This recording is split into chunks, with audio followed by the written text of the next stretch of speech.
There are nights when the world asks too much of a person. Nights when exhaustion becomes a second skin, when even breathing feels like work. For Dr. Elena Mora, those nights had become her only reality.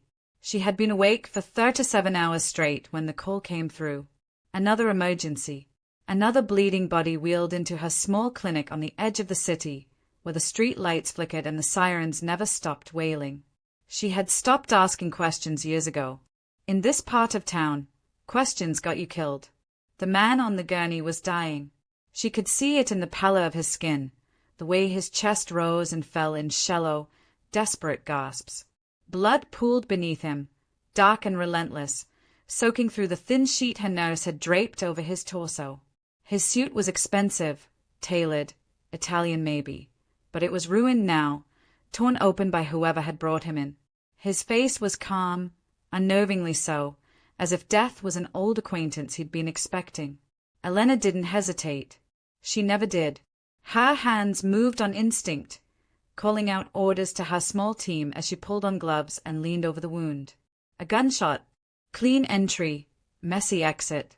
The bullet had torn through muscle and nicked an artery. If she didn't act now, he'd be gone in minutes.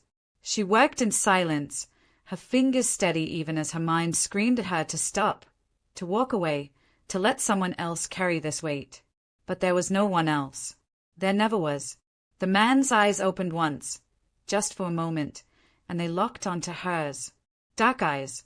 Cold. The kind that had seen too much and felt too little. But there was something else there too. Recognition. Maybe. A warning. She couldn't tell. He said nothing. Just watched her. Then his eyes closed again, and she returned to the work of keeping him alive. It took 2 hours. 2 hours of her life she would never get back, spent pulling a stranger from the brink of death.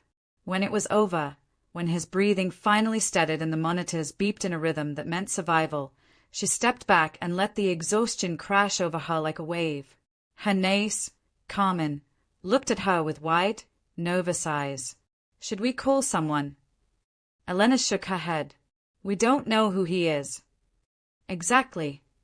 But Elena had learned long ago that in this neighborhood, not knowing was safer than knowing. So she said nothing. She stitched him up, bandaged the wound, and left him in the recovery room under Carmen's watch. Then she walked out into the night, peeling off her gloves as she went. The air outside was cold, biting against her skin. She stood there for a moment, letting it wake her up, letting it remind her that she was still alive, still standing, still here. Before we go on, tell us, where are you watching from? Drop it in the comments below. She didn't know it yet, but that man on the gurney had just changed everything. By the time she got home, the sun was beginning to rise. Her apartment was small, cluttered with medical journals and half-empty coffee cups. She collapsed onto the couch without bothering to change out of her scrubs. Sleep came quickly, heavy and dreamless. When she woke, it was afternoon. The light filtering through her blinds was harsh, unforgiving. She sat up slowly, her body protesting every movement. Her phone was buzzing on the table. 12 missed calls, all from Carmen. Elena's stomach twisted. She called back immediately. Carmen's voice was shaking. You need to come outside. What? Why? Just come outside. Now. Elena didn't bother with shoes. She walked to the window and pulled back the curtain. Her street, her quiet, unremarkable street, was lined with black cars. Sleek, expensive, the kind that didn't belong in a neighborhood like Hayes. Men in dark suits stood at intervals along the sidewalk, the hands folded in front of them, the eyes scanning the area with the precision of trained soldiers. There were at least a dozen of them, maybe more. Her heart began to pound. She grabbed her phone and called Carmen back. What the hell is going on? I don't know. They showed up an hour ago. They are everywhere. Outside the clinic, outside your building. They are not saying anything. They are just standing there. Elena's mind raced. The man from last night. This had to be about him. She hung up and grabbed a jacket, her hands trembling as she pulled it on. When she stepped outside, the air felt different. heavier, charged with something she couldn't name. One of the men turned to look at her. He was tall, broad-shouldered, with a scar running down the side of his face. He didn't smile, didn't speak, just nodded once, as if acknowledging her presence. Elena's voice came out steadier than she felt. "What do you want?" The man didn't answer. Instead, he gestured toward one of the cars. The back door opened, and another man stepped out. He was older, maybe in his 50s, with silver hair and a face that looked like it had been carved from stone. He walked toward her slowly, his hands clasped behind his back, his gaze never leaving hers. "Dr. Mora," he said. His voice was smooth, practiced. "My name is Raphael. I work for the man you saved last night." Elena's throat tightened. "I don't know what you're talking about." "Yes, you do." Raphael's expression didn't change. "And because of what you did, he's alive. That means you've earned his gratitude. And his protection." "I don't want his protection." "You have it anyway." Raphael turned and gestured to the men stationed along the street. "These men will remain here. They'll ensure your safety. No one will harm you. No one will even come near you." Elena felt the ground shift beneath her feet. "I didn't ask for this." "No," Raphael said quietly, "but you have it nonetheless." He reached into his coat and pulled out a card. Thick, expensive paper. A phone number printed in black ink. He held it out to her. "If you need anything, anything at all, you call this number." Elena didn't take the card. She just stared at it, her mind screaming at her to run, to refuse, to do something. But she couldn't move. Raphael set the card on the railing beside her. "He'll want to thank you himself. Soon." Then he turned and walked back to the car. The door closed.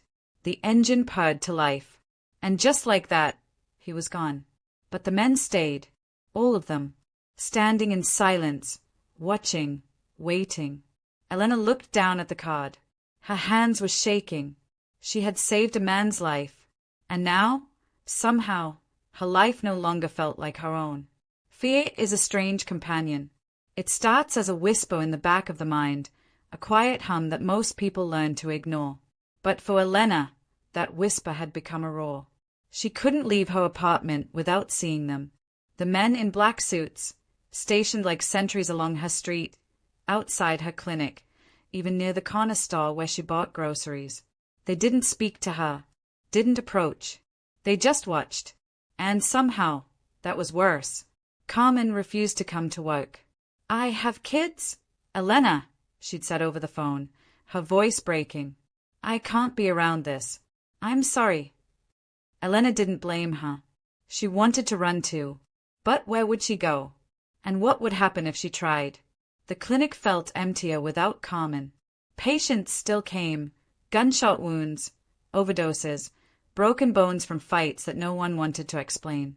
Elena treated them all, her hand steady even as her mind fractured. Every time the door opened, she expected to see him. The man she'd saved. The man whose blood had stained her gloves. The man who had turned her life into a cage. 3 days passed, then 4. The men remained. On the 5th night, Raphael returned. Elena was closing up the clinic when she saw the car pull up outside. The same sleek black sedan. The same cold, measured movements as Raphael stepped out and walked toward her door. She didn't let him in. She met him outside, her arms crossed, her jaw set. "Dr. Mora," Raphael said, inclining his head. "I hope you've been well." "Get them off my street." Raphael's expression didn't change. "I'm afraid that's not possible." "Why not?" "Because he hasn't given the order." Elena's hands clenched into fists. "I saved his life. I didn't sign up for this." "No," Raphael agreed. "But you saved the life of a man who doesn't take debts lightly. Whether you understand it or not, you're under his protection now. And that protection is not optional." "I don't need protection." "You do. You just don't know it yet." There was something in Raphael's tone that made her pause. Not a threat. Not quite. but a warning, soft and deliberate. What does that mean? She asked. Raphael glanced down the street, his gaze sweeping over the men stationed there. The man you saved has enemies, many of them. And now, by association, so do you. Elena's stomach dropped. I didn't ask for this. I know. Raphael's voice softened, just slightly. But it's done. And the only way to keep you safe is to keep them close. He reached into his coat again, this time pulling out an envelope. Thick, sealed with wax. He held it out to her. He wants to see you. Elena didn't take it. Tell him I'm not interested. He's not asking. The words hung in the air between them, heavy and immovable. Raphael set the envelope on the bench beside her. Tomorrow night, 8 o'clock, a car will come for you. And if I don't get in... Raphael's gaze met hers, steady and unyielding. Then you'll regret it. He turned and walked back to the car. The door closed, the engine purred, and once again, he was gone. Elena stayed at the envelope for a long time. Then she picked it up and went inside. If this story has already found a place in your heart, don't forget to like, comment, subscribe, and check the description box below for more stories that stay long after they end. The next night, the car arrived exactly at 8. Elena had spent the entire day trying to convince herself not to get in. She'd paced her apartment, rehearsed the words she'd say, imagined herself walking away. But when the car pulled up outside and the driver stepped out to open the door, she found herself walking toward it. The interior was immaculate. Leather seats, tinted windows, a silence so complete it felt oppressive. The driver said nothing as he pulled away from the curb. Elena watched the city blur past, her heart pounding in her chest. They drove for 20 minutes, leaving the cramped streets of her neighborhood behind and entering a part of the city she'd only ever seen in photographs. Wide boulevards, gleaming towers, trees that looked like they'd been planted by someone who cared.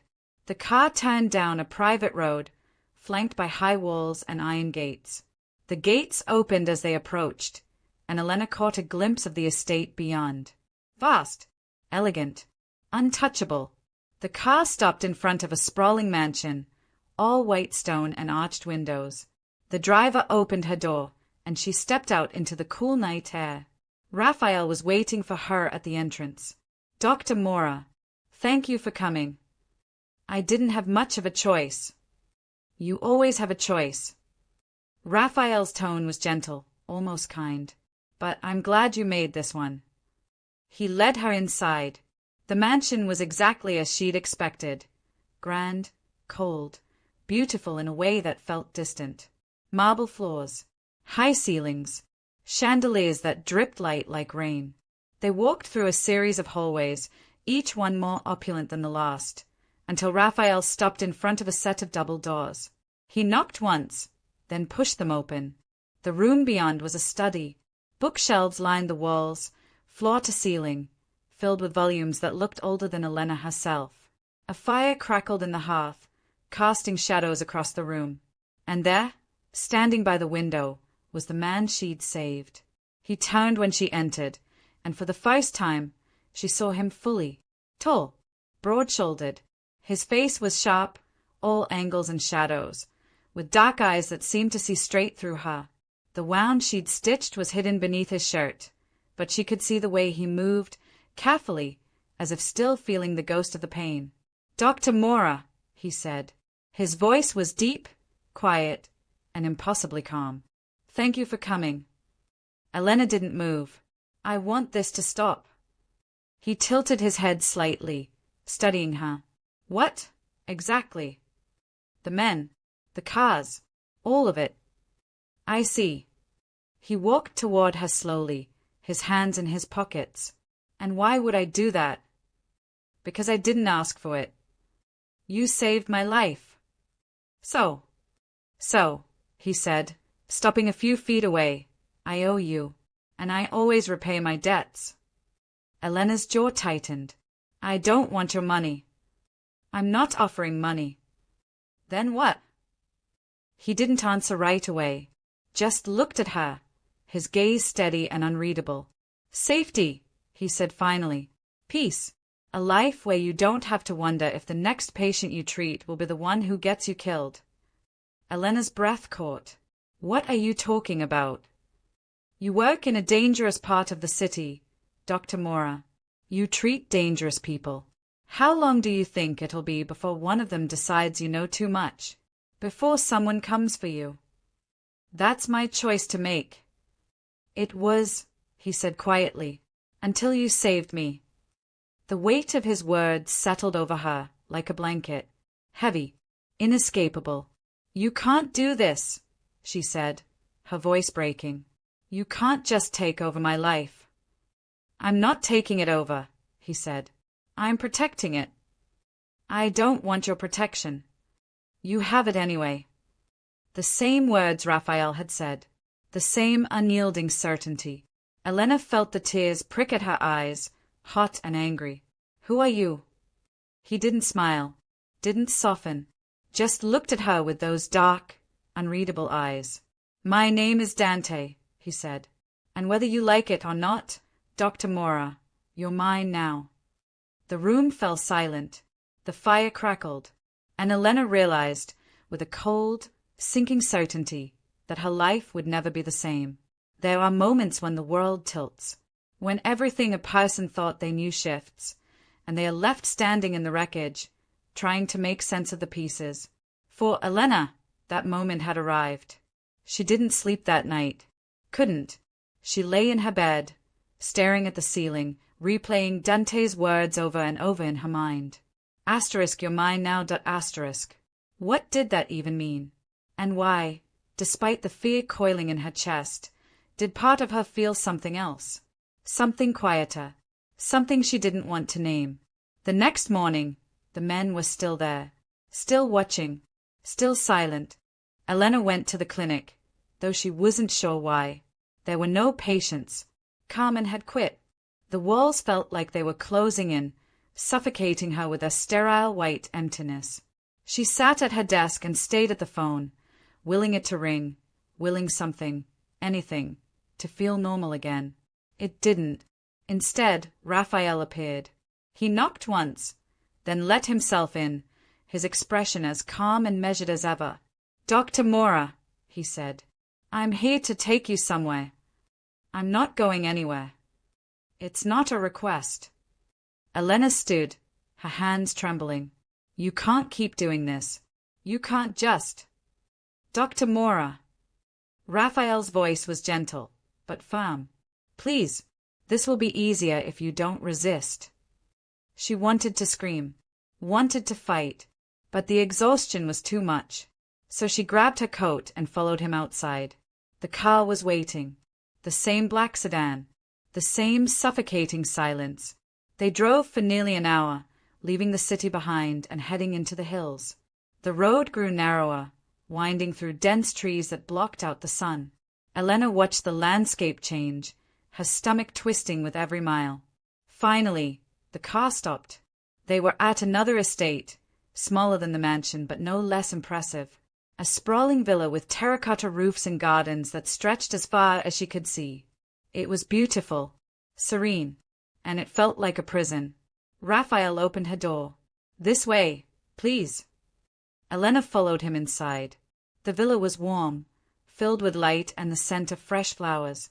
It felt lived in, unlike the cold grandeur of the mansion.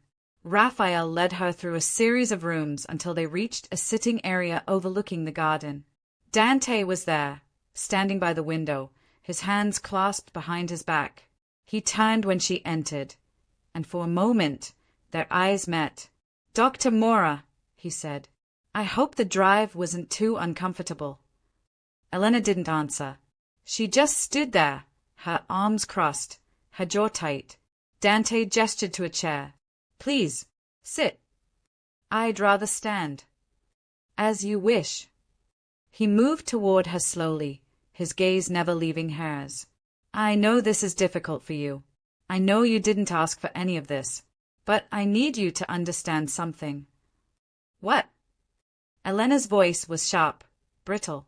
You're not a prisoner, he said quietly. You're protected. There's a difference. Yes. Dante stopped a few feet away, his expression softening just slightly. A prisoner has no choice. You do. Really? Because it doesn't feel that way. Then let me be clear. Dante's tone was calm, deliberate. You're free to leave whenever you want. But if you do, I can't guarantee your safety. There are people who would use you to get to me. People who wouldn't hesitate to hurt you. Elena's breath caught. Why would anyone want to hurt me? Because you saved my life.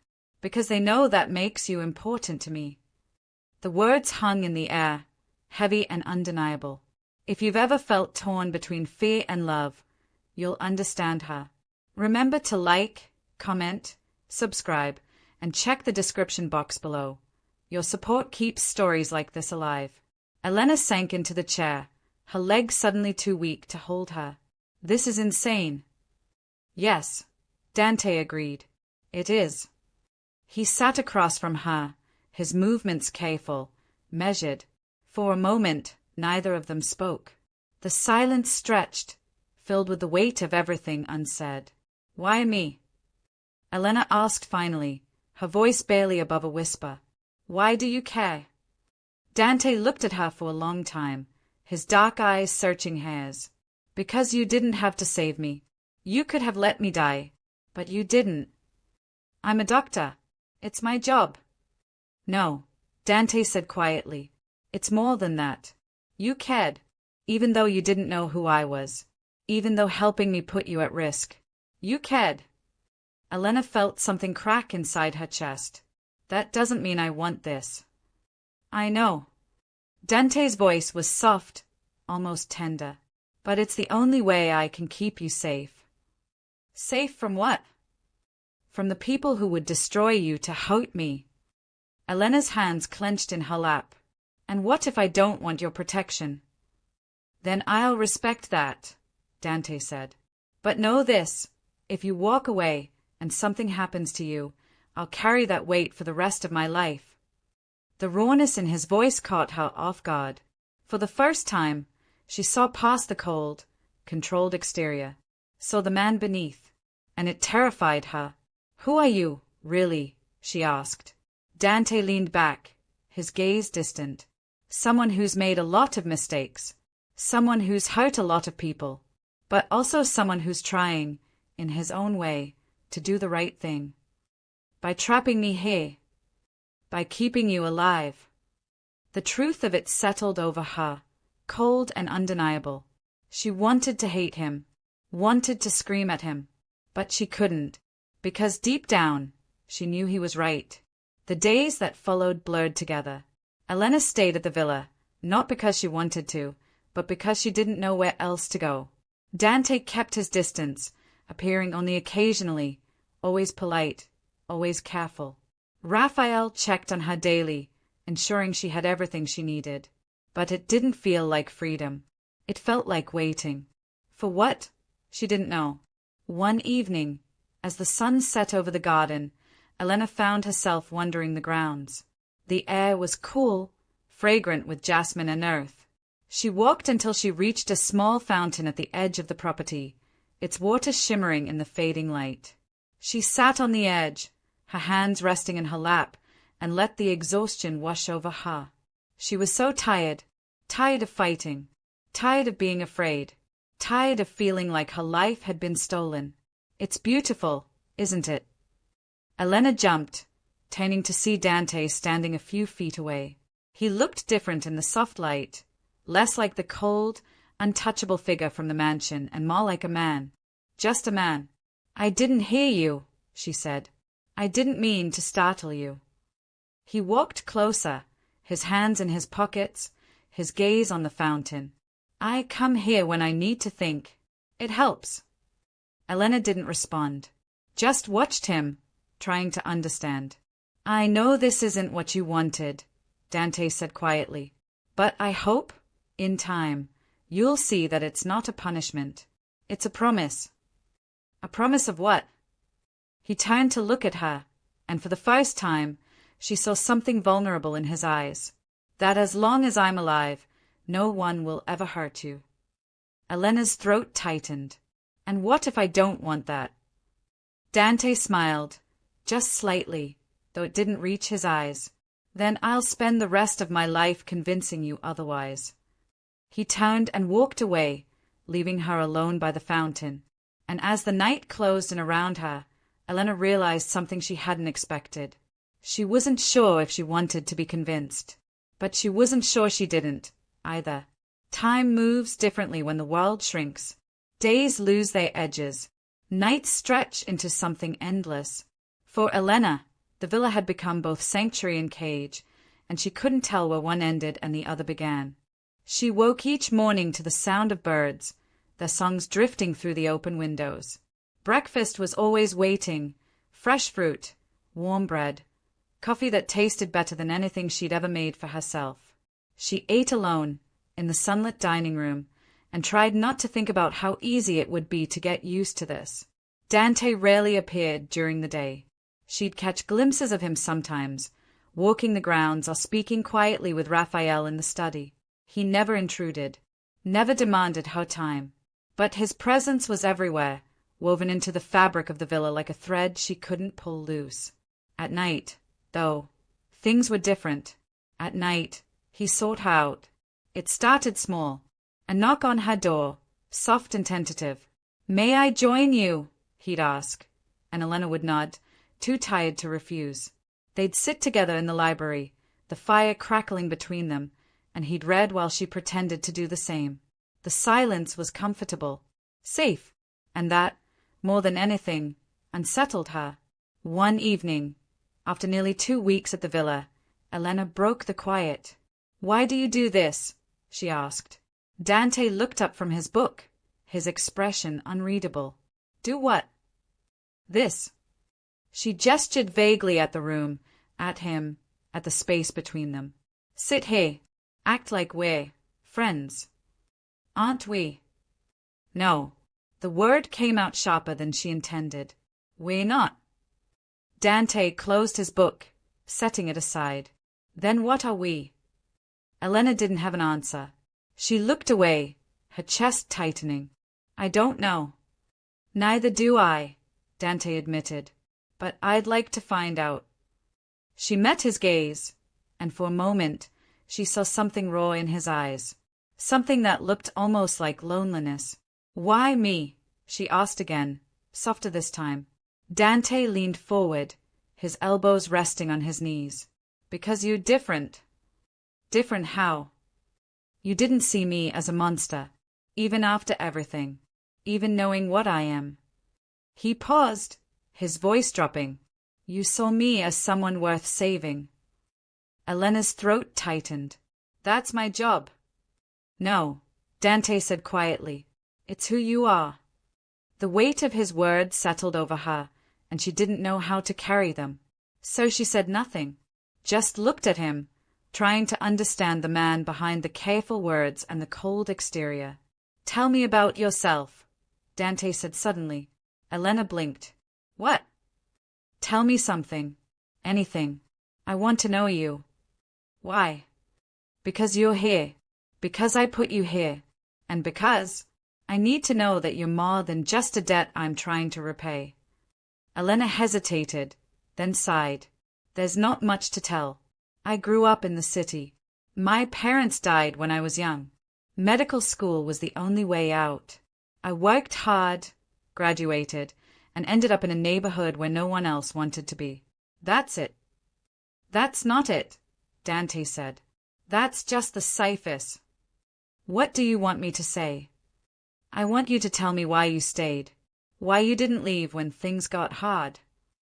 Elena looked away, her hands clenching in her lap. "Because someone had to." "No," Dante said. "Because you care, even when it costs you, even when it hurts." She felt the sting of tears but refused to let them fall. "And what about you? Who are you, really?" Dante's expression darkened. "Someone who's made choices I can't take back. Someone who's hurt people I cared about. Someone who's built a life on fear and control because it was the only way to survive. And now, Dante said quietly. I'm trying to be better. For you. Elena's breath caught. Don't. Don't what? Don't make this about me. Don't put that weight on me. I'm not. Dante's voice was steady, unyielding. I'm just telling you the truth. The fire crackled.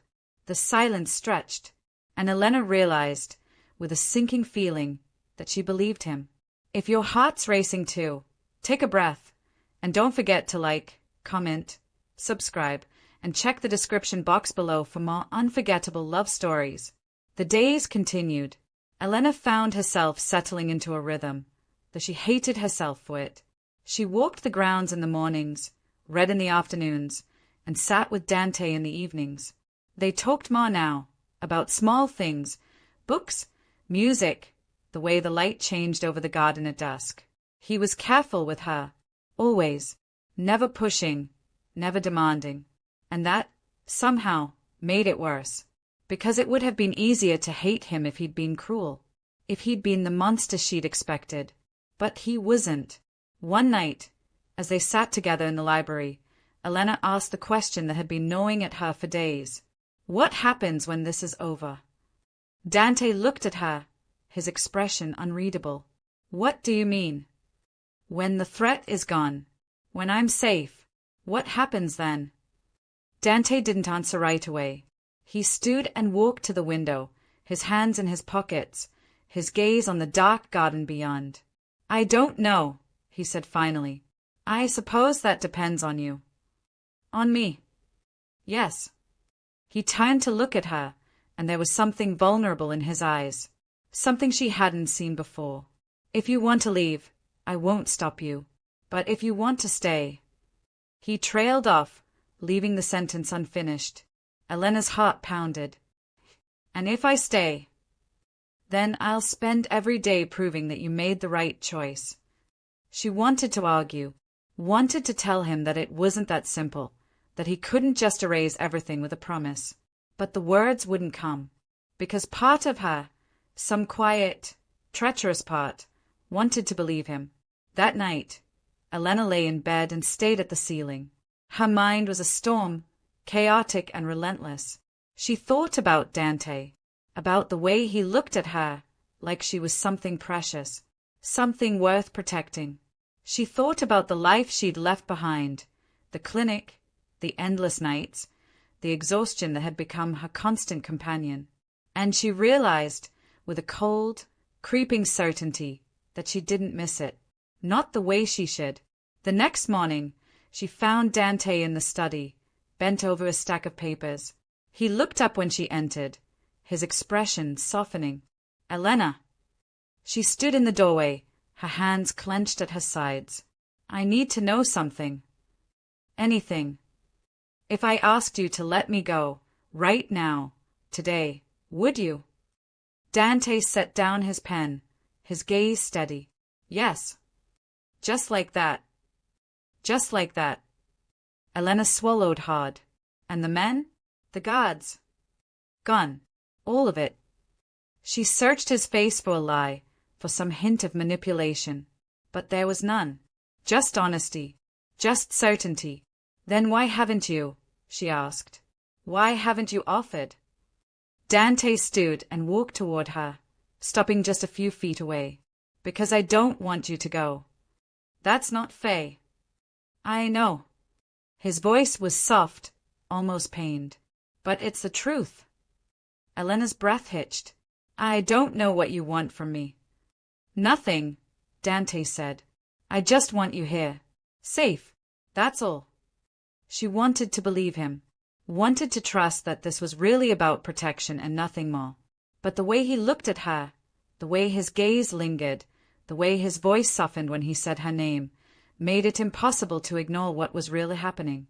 He was falling for her. And God help her, she was falling too. There are truths people carry like stones. Heavy, unspoken. Elena had carried hers for years. The belief that love was a luxury she couldn't afford, that intimacy meant vulnerability, and vulnerability meant pain. She'd built walls to keep herself safe.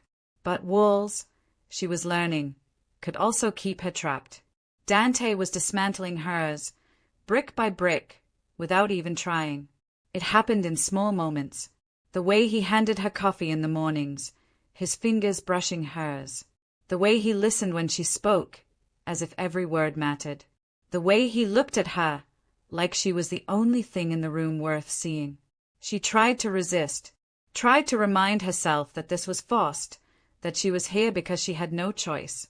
But the more time she spent with him, the less true that felt. One afternoon, Elena found herself in the garden, kneeling beside a bed of roses.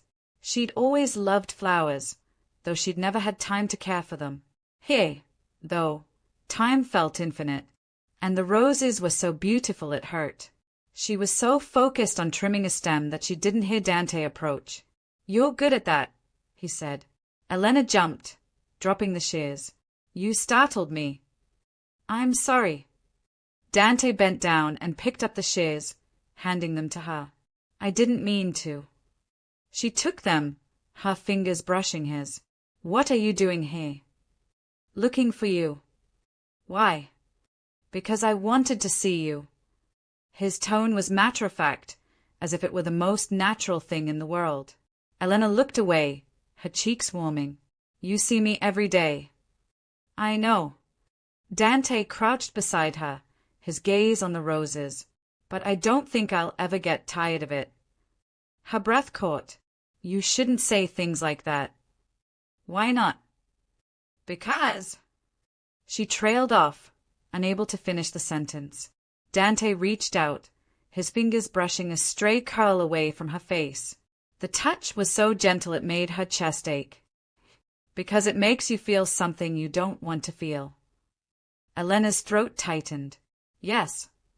"Good," Dante said softly. "Because I feel it too."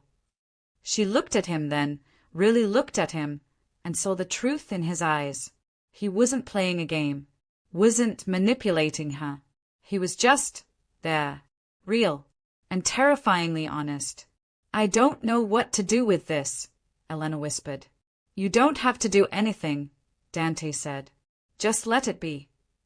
But she couldn't, because letting it be meant accepting that something had shifted between them, something she couldn't take back. That night, Elena couldn't sleep. She wandered the villa, her feet carrying her through the dark hallways until she found herself in the library. The fire was still burning, low and warm, casting shadows across the room. Dante was there, sitting in the chair by the window, a glass of whiskey in his hand. He looked up when she entered, his expression unreadable. "Can't sleep?" he asked. "No." Elena walked toward him, her arms wrapped around herself. "You." "I don't sleep much anymore." "Why not?" Dante looked at her for a long moment, then gestured to the chair across from him. "Sit. I'll tell you." Elena sat, her heart pounding. The fire crackled. The silence stretched. "I was married once," Dante said finally. Elena's breath caught. "What?" "A long time ago.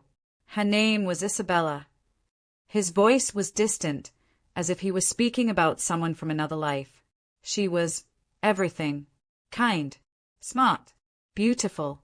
She made me believe I could be something more than what I was." "What happened?" Dante's jaw tightened. "She was killed.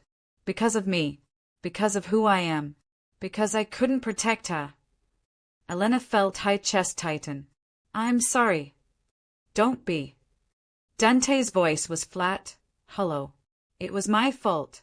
I knew the risks. I knew what being with me meant. But I was selfish.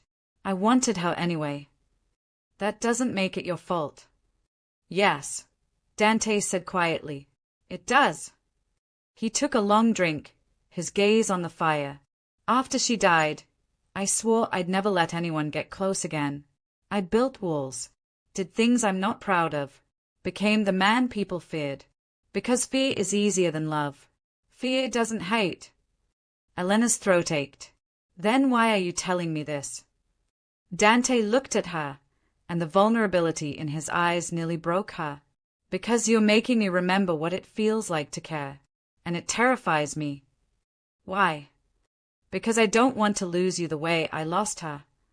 The weight of his words settled over Elena like a blanket. She wanted to tell him that he wouldn't, that she was safe, that everything would be okay. But she couldn't, because she didn't know if any of that was true. Instead, she stood and walked to him. She took the glass from his hand and set it on the table. Then she knelt in front of him, her hands resting on his knees. "You're not going to lose me," she said softly. "You don't know that." "No," Elena admitted, "but I'm here now, and that has to count for something." Dante reached out, his hand cupping her cheek.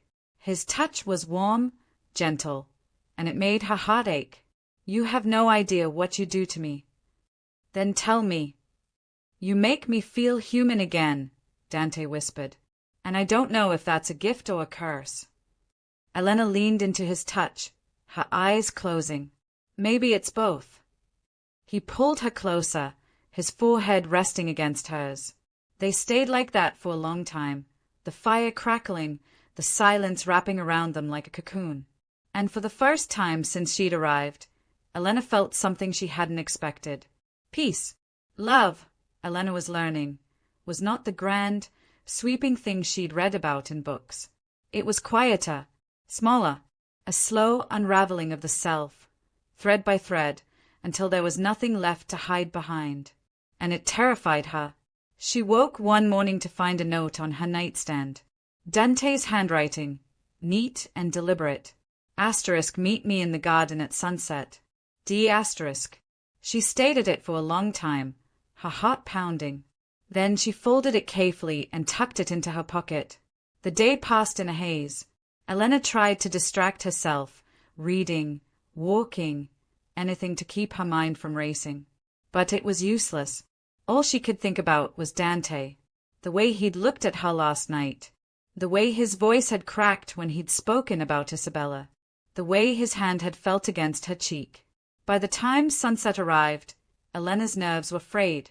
She changed into a simple dress, brushed her hair, and walked to the garden.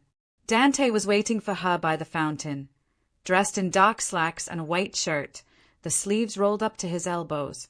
He looked almost casual, but there was something in his posture, something tense, uncertain, that betrayed him. "You came," he said, as if he doubted she would. "You asked." Dante smiled, just slightly. "Come, I want to show you something."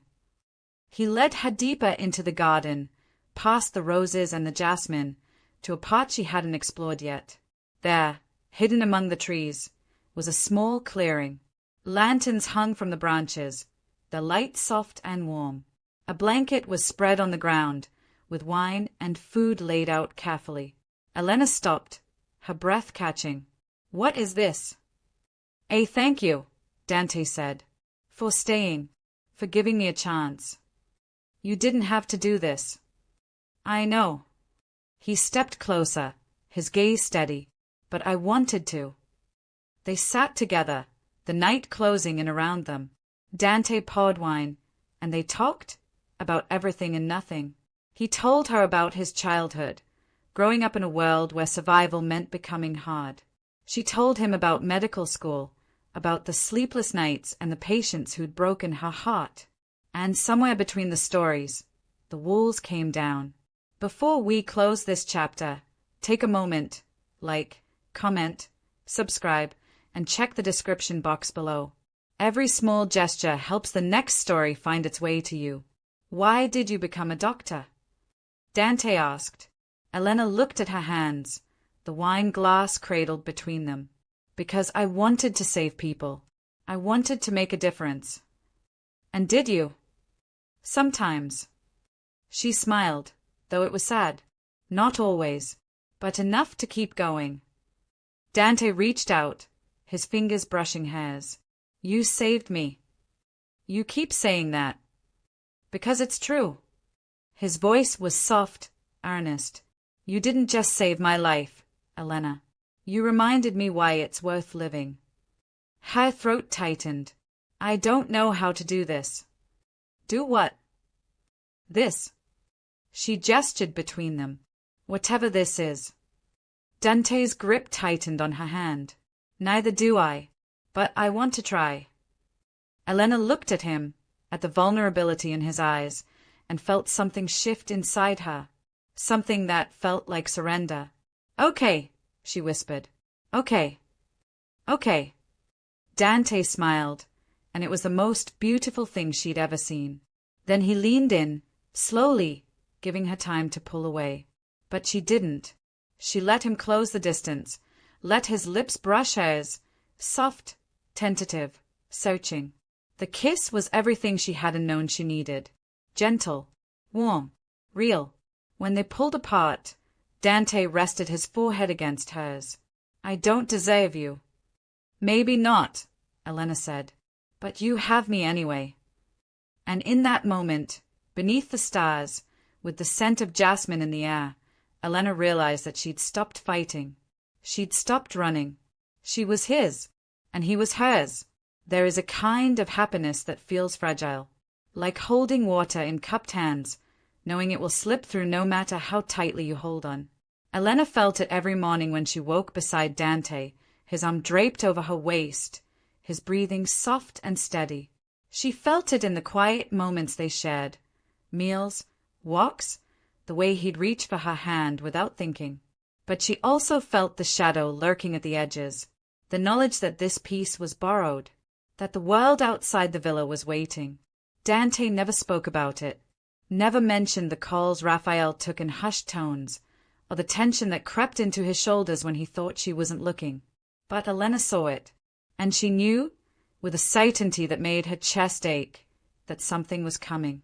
One evening, as they sat together on the terrace, Elena broke the silence. Tell me the truth. Dante looked at her, his expression guarded. About what? About what's happening. About why you're so tense. He didn't answer right away, just looked out at the garden, his jaw tight. There are people who want me dead. I know that already. They're getting closer. Elena's stomach dropped. How close? Close enough that I can't ignore it anymore. What are you going to do? Dante turned to her, his gaze steady. Whatever it takes to keep you safe. That's not an answer. It's the only one I have. Elena's hands clenched in her lap. I don't want you to do something reckless because of me. I'm not, Dante said quietly. I'm doing it because I love you. The words hung in the air, stark and undeniable. Elena's breath caught. You love me. Yes. Dante's voice was steady, certain. I love you, Elena, and I'll do whatever it takes to protect you, even if it costs me everything. Tears pricked at her eyes, hot and unwelcome. Don't say that. Why not? Because it sounds like goodbye. Dante reached for her, pulling her into his arms. It's not goodbye. It's a promise. But Elena couldn't shake the feeling that he was wrong, that the shadow at the edge of their happiness was about to swallow them whole. The attack came 3 days later. Elena woke to the sound of gunfire. Sharp, brutal, shattering the quiet of the night. She bolted upright, her heart pounding, and looked around the room. Dante was already up, pulling on clothes with quick, practiced movements. Stay here, he said, his voice hard. What's happening? They found us. He grabbed a gun from the nightstand, checking the chamber. Raphael's handling it, but I need to make sure. I'm coming with you. No, Dante. Stay. Here. His tone left no room for argument. Then he was gone, the door slamming shut behind him. Elena sat frozen, her mind racing. The gunfire continued, distant but relentless. She could hear shouting, the sound of breaking glass.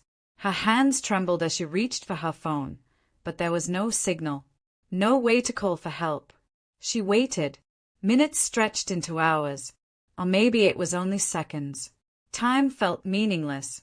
Then the door opened. Raphael stepped inside, his face pale, his shirt stained with blood.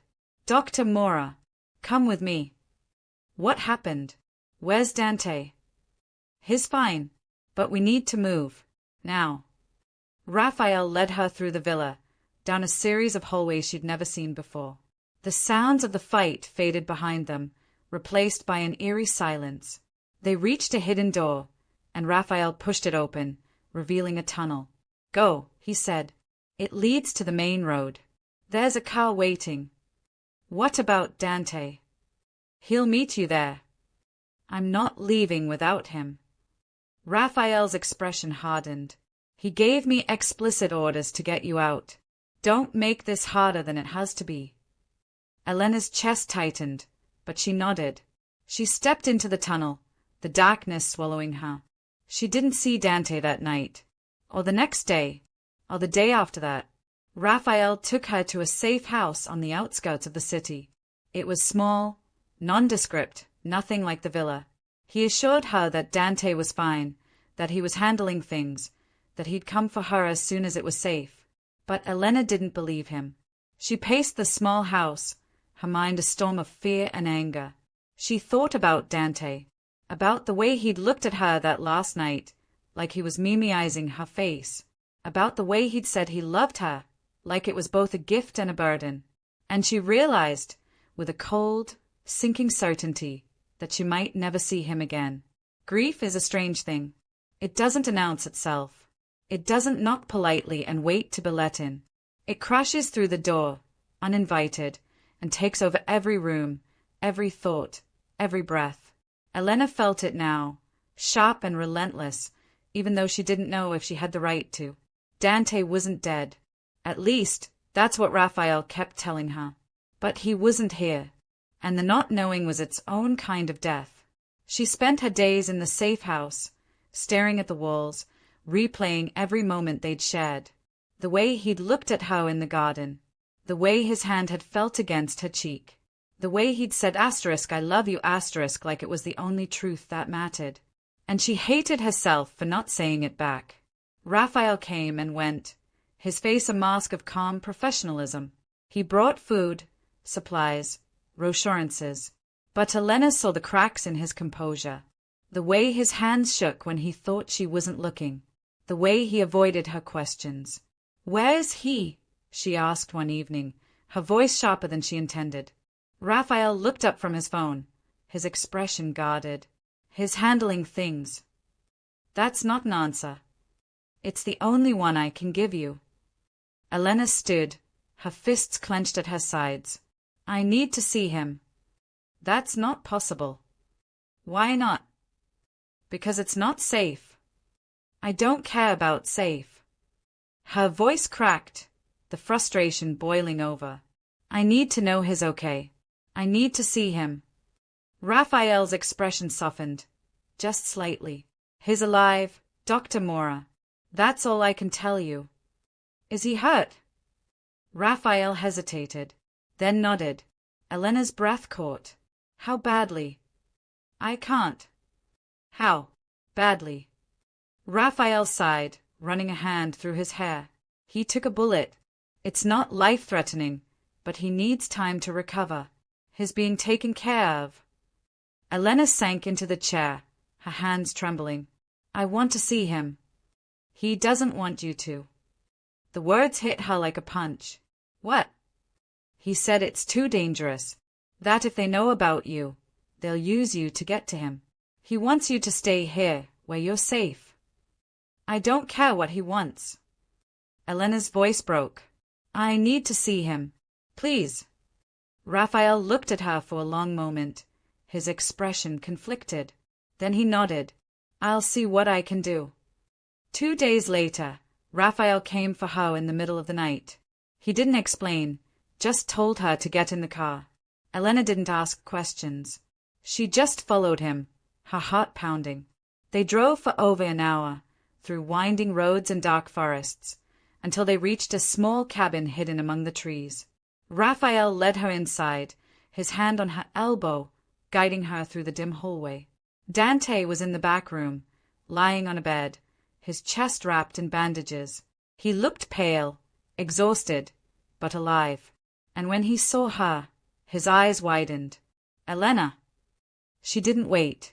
She crossed the room in 3 strides and fell to her knees beside the bed, her hands reaching for his. You're okay. I told Raphael not to bring you. I don't care. Her voice was fierce, trembling. I needed to see you. Dante's hand tightened around hers. It's too dangerous. I don't care about that either. He looked at her for a long moment, his expression torn between relief and pain. You should hate me. I don't. You should. His voice cracked. I dragged you into this.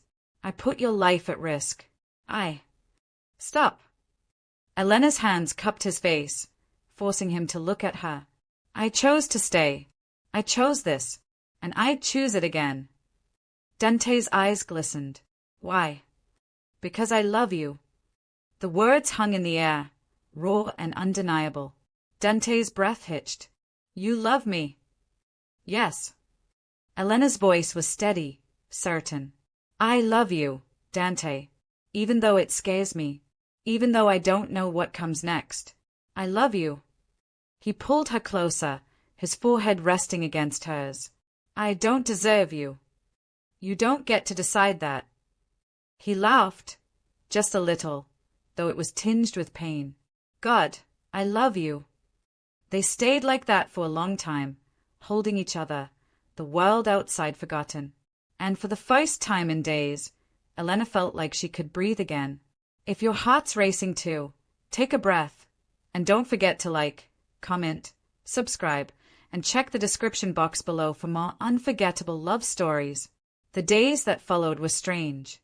Dante recovered slowly, his body healing even as the danger outside persisted. Raphael came and went, bringing news that Elena didn't always understand. There were meetings, phone calls, plans being made in hushed tones. But Elena didn't care about any of it. She stayed by Dante's side, reading to him, talking to him, holding his hand when the pain became too much. And in those quiet moments, they built something neither of them had thought possible. Trust. One night, as they lay together in the small bed, Dante spoke. When this is over. Don't, Elena interrupted. Don't what? Don't talk about the future. Not yet. Dante turned to look at her, his expression soft. Why not? Because I'm scared, Elena admitted. I'm scared that the moment I start believing in it, it'll be taken away. Dante pulled her closer, his arms wrapping around her. It won't be. I promise. You can't promise that. I can, Dante said quietly. Because I'm not letting you go. Not now. Not ever. Elena closed her eyes, letting herself believe him. Just for a moment. Just for tonight. There are battles fought in silence. Wars waged in the spaces between words, in the tension that coils around a room like smoke. For weeks, Dante had been fighting one of those wars. Elena saw it in the way his jaw tightened when Raphael brought news. In the way his hands clenched into fists when he thought she wasn't looking. In the way he held her at night, as if she might disappear if he let go. She didn't ask. She'd learned not to. Asking only brought half-truths and evasions, and she was tired of both. So she waited, and watched, and tried to convince herself that everything would be okay. But deep down, she knew it wouldn't be. The call came on a Wednesday. Elena was in the cabin's small kitchen, making tea, when she heard Raphael's voice in the other room. Sharp. Urgent. She set down the kettle and moved closer, her heart pounding. Not negotiating, Dante was saying. I don't care what they want. They have leverage, Raphael replied. If you don't meet with them. I said no. There was a pause. Then Raphael's voice. Quieter now. They know about her. Elena's breath caught. How? Dante's voice was cold, deadly. I don't know, but they are threatening to come after her if you don't comply. Dante said nothing for a long moment. Then, set up the meeting. Dante. Set it up. I'll handle the rest. Elena stepped into the room, her hands trembling. What's going on? Both men turned to look at her.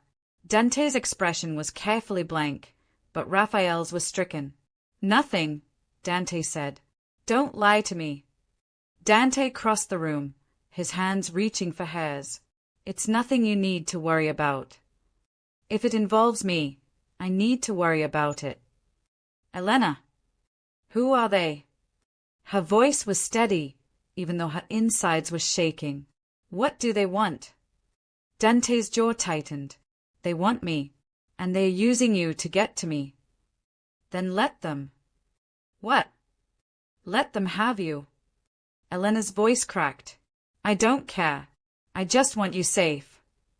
Dante pulled her into his arms, his grip almost painful. That's not how this works.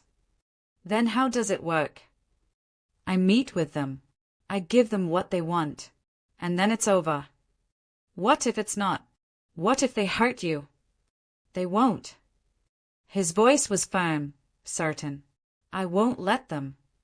But Elena didn't believe him, because she'd seen the fear in Raphael's eyes. And she knew, with a cold, sinking certainty, that this meeting might be the last time she ever saw Dante alive. The day of the meeting, Dante was quieter than usual. He dressed carefully, his movements precise, as if preparing for battle. Elena watched him from the doorway, her chest tight. You don't have to do this, she said. Dante turned to look at her, his expression soft. Yes, I do. Why? Because I love you. He crossed the room and took her hands in his. And I won't let them hurt you. Not ever. Elena's eyes filled with tears. What if something happens to you? It won't. You don't know that. Yes, I do. Dante cupped her face, his thumb brushing away a tear. Because I have something to come back to. He kissed her then, slow and deliberate, as if mimicking the feel of her lips against his. When he pulled away, his eyes were filled with something that looked like goodbye. I love you, he said. I love you too. Then he was gone.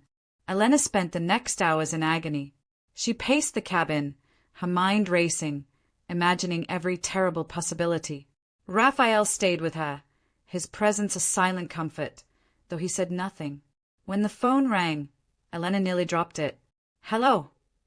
It's done. Dante's voice. Steady. Alive. Elena's knees buckled. You're okay. I'm okay. I'm coming home. She sank into the chair, tears streaming down her face. Thank God. I'll be there in an hour. Wait for me. I will.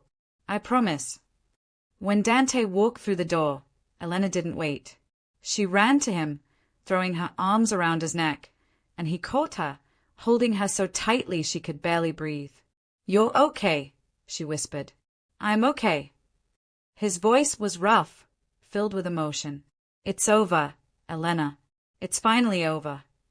She pulled back to look at him, searching his face for any sign of injury. Are you sure? I'm sure. Dante's hands cupped her face, his gaze steady. They're gone. All of them. You're safe now. Elena felt the tears come again, but this time they were tears of relief. I was so scared. I know. Dante kissed her forehead, her cheeks, her lips. But it's over. I promise. And for the first time in weeks, Elena believed him. Freedom, Elena discovered, was not the absence of fear. It was the choice to live despite it. And for the first time in months, she felt like she had that choice again. The days after the meeting were strange. Quiet. Almost too quiet. Dante stayed close, rarely leaving her side, as if reassuring himself that she was real, that they were safe, that the nightmare was truly over. The men in black suits were gone. The cars, the surveillance, all of it. Elena could walk down her street again without feeling like she was being watched. She could breathe without the weight of invisible eyes pressing down on her. But the villa remained. And so did Dante. You don't have to stay, Elena said one evening, as they sat together on the terrace. Dante looked at her, his expression unreadable. Do you want me to leave? No. The word came quickly, before she could second-guess it. But I don't want you to feel obligated. Obligated. Dante's lips quirked into a small smile. Elena, I'm not here out of obligation. I'm here because I want to be. Are you sure? Completely. He reached for her hand, his fingers lacing with hers. Unless you want me to go. I don't. Elena looked down at their joined hands, her chest tightening. I don't want you to go anywhere. Dante pulled her closer, his arm wrapping around her shoulders. Good, because I wasn't planning on it. They sat in silence, watching the sun set over the garden, and for the first time in a long time, Elena felt something she hadn't expected. Hope. The weeks that followed felt like a dream. They fell into a routine, slow mornings, long walks, quiet dinners. Dante started teaching her how to cook, though most of their attempts ended in laughter and burnt food. Elena introduced him to her favorite books, and he read them dutifully, even the ones he didn't understand. They talked about everything, about their pasts, their fears, their dreams. And slowly, piece by piece, they built something neither of them had thought possible. A future. One evening, as they sat by the fountain, Dante spoke. Come with me. Elena looked at him, confused. Where? Anywhere. Everywhere.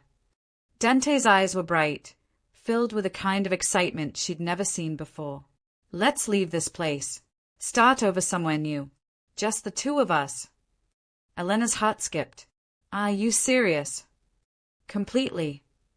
Dante took her hands in his grip firm. I know it's crazy.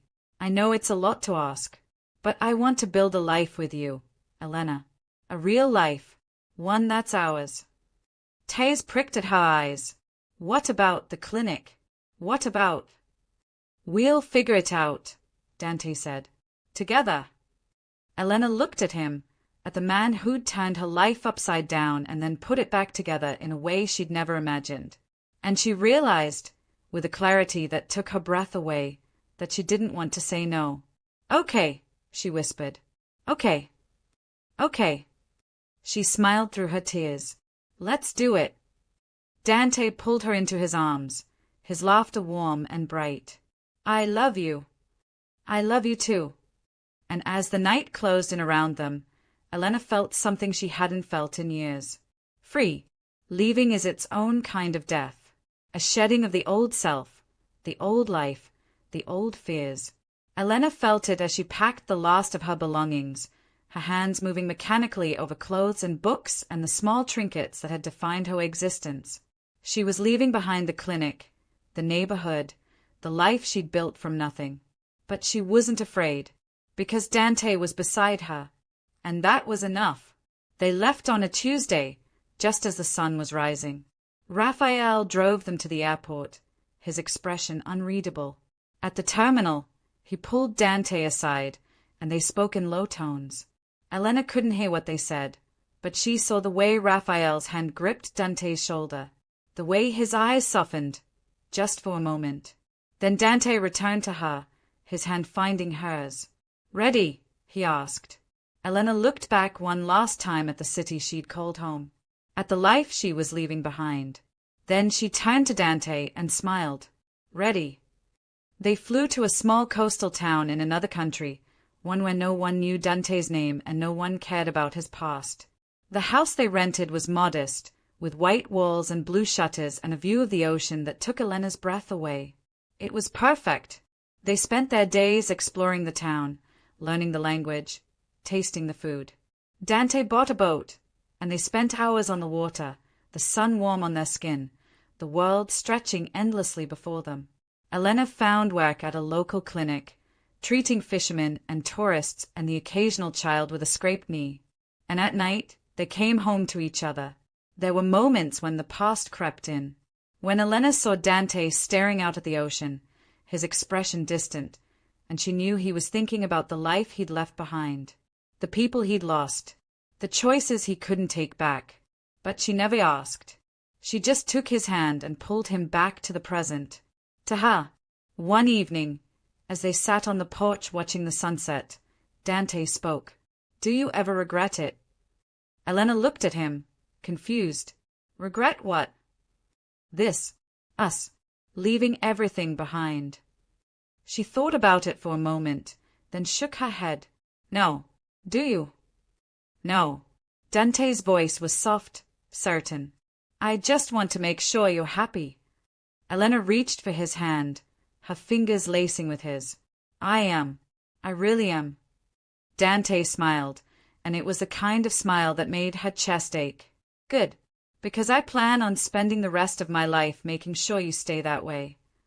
Elena laughed, leaning her head against his shoulder. That's a long time. I know. Dante kissed the top of her head. But I'm not going anywhere. And as the sun dipped below the horizon, painting the sky in shades of gold and pink, Elena realized something she'd never expected. She'd found home. Not in a place, but in a person. And that was all she'd ever needed. Time, Elena learned, was kinder when you stopped fighting it. It moved slower here, in their little house by the sea, where the days blurred into one another in the most beautiful way. Mornings were for coffee on the porch, afternoons for the clinic or the boat, evenings for each other, and the nights, those belonged to them alone. A year passed. Then, too, the past became a distant memory, something that lived in the corners of their minds but no longer defined them. Dante's wounds healed, the shadows in his eyes faded, and Elena, she bloomed in a way she never thought possible. They talked about marriage once, but decided they didn't need it. What they had was already permanent, already sacred. A ring wouldn't change that. But one evening, as they walked along the beach, Dante stopped and turned to her. I want to give you something, he said. Elena looked at him, curious. What? Dante reached into his pocket and pulled out a small velvet box. Her breath caught. I know we said we didn't need this, Dante said, his voice soft. But I want you to have it anyway. Not as a promise, because we've already made those, but as a reminder that no matter what happens, no matter where we go, you're mine, and I'm yours. He opened the box, revealing a simple silver band.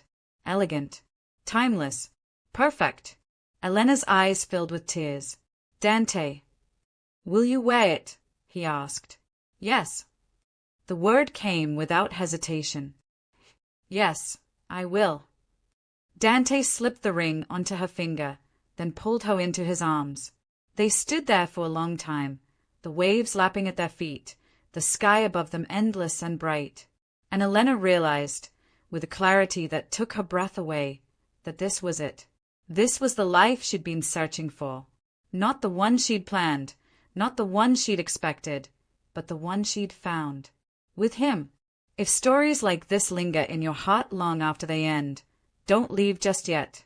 Like, comment, subscribe, and check the description box below, and let the next story find you when the night grows quiet again. Years later, when people asked Elena about her life, she never knew quite what to say. How could she explain the way a single night had changed everything? How could she put into words the way fear had turned into love, captivity into freedom, and a stranger into the person she couldn't imagine living without? She couldn't, so she didn't try. Instead, she lived, fully, completely, without regret.